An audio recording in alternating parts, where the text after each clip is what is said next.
孩子每次感冒的时候，我总是想尽各种偏方，让宝贝尽量不吃药能好。自家姨父就是儿科医生，一直劝我少给宝贝吃药。现在的药剂的素什么用多料，对身体是很不利的。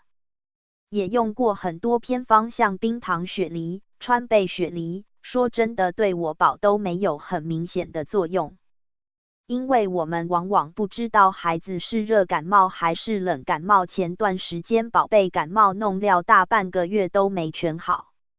后来姨父就给我介绍一种杨桃、鱼干、生橄榄，不管热感冒还是冷感冒都有效。我立马炖料试下，谁知道宝喝几次，第二天明显鼻涕好很多，喝3天就宝贝鼻涕就没料，咳嗽也好料。现在分享给大家。1. 准备4、5颗大蒜，洗干净然后拍扁。